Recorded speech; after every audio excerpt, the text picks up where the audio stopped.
క్రీస్తు ప్రభునందు ప్రియ సహోదరి సహోదరులారా, మనం ఈనాడు విభూది బుధవారం తరువాత శుక్రవారంలో ఉన్నాం. ఈనాటి సువిశేషం మత్తయి శుభవార్త 9వ అధ్యాయం 14-15 వచనాలు మనం విన్నాం. బప్తిస్మ యోహాను రానున్నటువంటి తీర్పు దినాలను గూర్చి ప్రకటించాడు. గొడ్డలి సిద్ధంగా ఉంది, ఫలించని ప్రతి వృక్షము నరికివేయబడుతుందని ఆయన చెప్పాడు. చాట సిద్ధంగా ఉంది, గింజలను తప్పలను వేరు చేస్తూ చాట తూర్పారబట్టడానికి సిద్ధంగా ఉంది. కాబట్టి మీరు హృదయ పరివర్తన చెందండి. సమయం ఉండగానే దేవునికి ప్రియమైనటువంటి బిడ్డలుగా హృదయ పరివర్తన చెంది ఆయనకు ఆమోదయోగ్యమైన బిడ్డలుగా రూపొందండి అంటూ బప్తిస్మ యోహాను ప్రకటించాడు. అయితే బప్తిస్మ యోహాను తీర్పు గురించి ప్రకటించడం ద్వారా ఇక సమయం లేదు కాబట్టి ఆయన శిష్యులు, అదేవిధంగా యూదుల సాంప్రదాయం ప్రకారం పరిసయ్యులు, ధర్మశాస్త్ర బోధకులు కూడా ఉపవాసాలు చేయడం మనం చూస్తూ ఉన్నాం. సమయం లేదు, హృదయ పరివర్తన చెంది సిద్ధపడాలి, లేదంటే ఆ తీర్పు రోజు ఏ సమయమైనా వచ్చి మన మీద పడుతుంది అని బప్తిస్మ యోహాను బోధలను అనుసరించి ఆయన శిష్యులు ఉపవాసం ఉండడాన్ని మనం చూస్తూ ఉన్నాం. కానీ యేసుక్రీస్తుని శిష్యులు ఉపవాసం ఉండకపోవడం చూసి బప్తిస్మ యోహాను శిష్యులు ఆశ్చర్యపోయారు. మీరు విందుల్లో పాల్గొంటున్నారు, మీరు ఉపవాసం ఉండడం లేదేమిటి అని వాళ్ళు ప్రశ్నించాలి. అందుకే వాళ్ళు యేసు ప్రభు దగ్గరికి వచ్చి మీ శిష్యులు ఉపవాసం ఉండడం లేదేంటి అని ప్రశ్నించారు.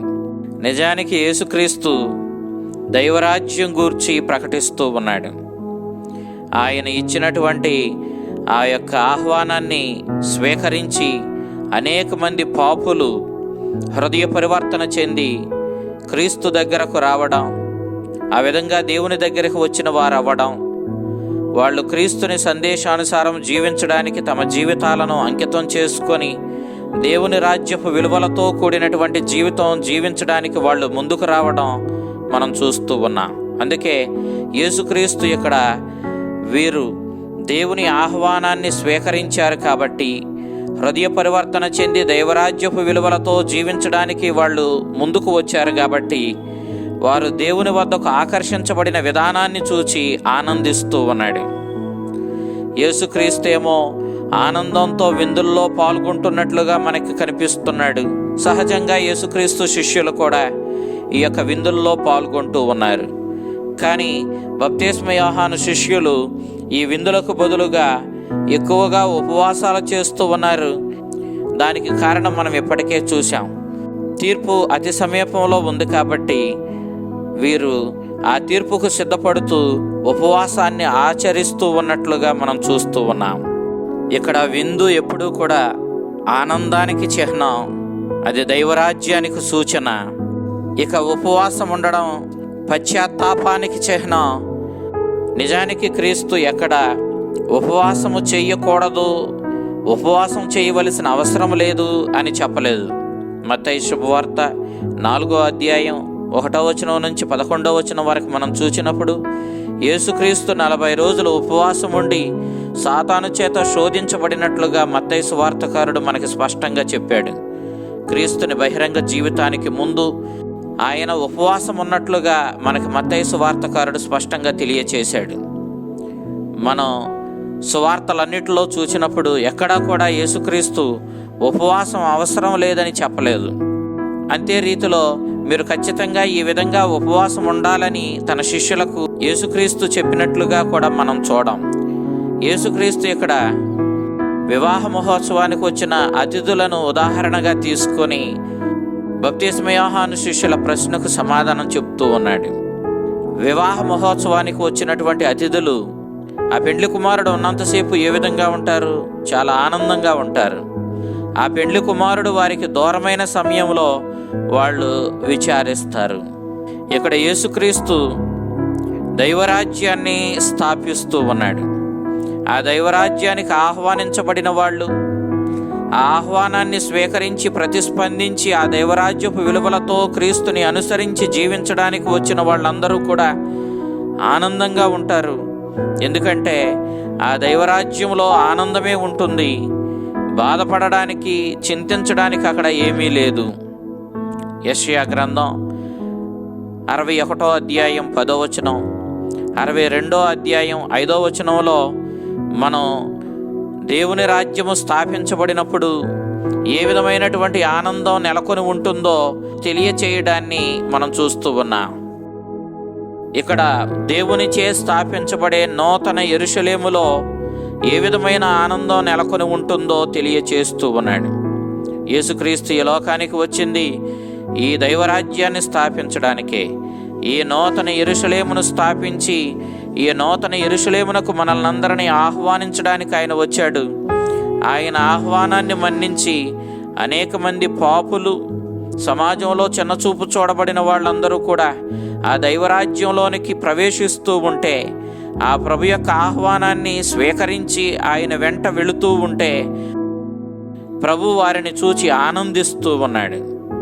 కానీ ప్రభువు వారి దగ్గర నుంచి తీసివేయబడే సమయం వస్తూ ఉంది. అన్యాయంగా ప్రభువు మీద నేరము మోపి ఆ ప్రభువుని శ్రమలకు గురి చేసి ప్రజల నుంచి తొలగించే సమయం రాబోతూ ఉంది. యెషయా ప్రవక్త గ్రంథం 53వ అధ్యాయం 8వ వచనంలో మనం ఈ విషయాన్ని చూస్తూ ఉన్నాం. ఎప్పుడైతే ఆ పెండ్లి కుమారుడు, ఆ దైవరాజ్య స్థాపన చేసినటువంటి ఆ ప్రభువు ఆ ప్రజల నుంచి దూరం చేయబడతాడో, అప్పుడు ఆ దైవరాజ్యానికి, ఆ ఆనందానికి ఆహ్వానించబడిన ప్రజలు ఆయన్ను దూరం చేసుకున్న కారణం చేత వాళ్ళు తప్పకుండా చింతిస్తారు, బాధపడతారు అని చెప్పి ప్రభువు సూచించడాన్ని మనం ఇక్కడ చూస్తూ ఉన్నాం. కాబట్టి మనం క్రీస్తు ప్రభువుతో ఉన్నప్పుడు మన జీవితాలు నిజమైన ఆనందాన్ని కలిగి ఉంటున్నాయని, నిజమైన ఆనందం దేవుడు, ఆ దేవుని రాజ్యపు విలువలతో జీవించే జీవితమే నిజమైన ఆనందంతో కూడినటువంటి జీవితమని. అయితే ఎవరైతే ఈ దేవుణ్ణి, ఈ దేవుని రాజ్యపు విలువలను, ఆయన చిత్తాన్ని, ఆయన వాక్యాన్ని అశ్రద్ధ చేస్తూ ఆయనను కోల్పోయి జీవిస్తారో వాళ్ళే నిజంగా ఈ ఆనందాన్ని కోల్పోయిన వారని. మరి మన జీవితంలో క్రీస్తుతో కూడినటువంటి ఈ ఆనందం, దైవరాజ్యపు విలువలతో జీవించేటటువంటి ఆ ఆనందం మనకుందా? లేక మనము క్రీస్తుని స్వీకరించకుండా, ఆయన దైవరాజ్యపు సందేశాన్ని ఆహ్వానించకుండా, ఆ ప్రభు యొక్క దైవరాజ్యంలో మనం కూడా చేరడానికి ప్రయత్నించకుండా జీవిస్తూ ఉంటే మనము ఇంకా ఆ ఆనందాన్ని చేరుకోని వ్యక్తులుగానే ఉన్నామని. కాబట్టి మనం క్రీస్తుని సందేశాన్ని స్వీకరించి మన జీవితాన్ని నిజమైన జీవంతో, వెలుగుతో నింపుకొని మనం ధన్యులమవ్వాలని ప్రభు ఈనాడు తెలియచేస్తూ ఉన్నాడు. క్రీస్తు లేని జీవితం, వెలుగులేని, జీవము లేని జీవితం, దానికి ఆనందం లేదు.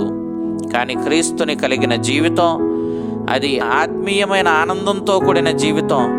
శారీరకమైన ఆనందం మనం పొందలేమేమో, కానీ ఆత్మీయమైన ఆనందం, ఆ దైవరాజ్యపు శాశ్వతమైనటువంటి ఆనందాన్ని, జీవాన్ని మనం తప్పకుండా క్రీస్తు యందు ఉండడం ద్వారా, క్రీస్తుని ఆహ్వానాన్ని స్వీకరించి ఆయన్ను వెంబడించడం ద్వారా పొందుకోగలుగుతామని ప్రభు ఈనాడు సూచిస్తూ ఉన్నాడు.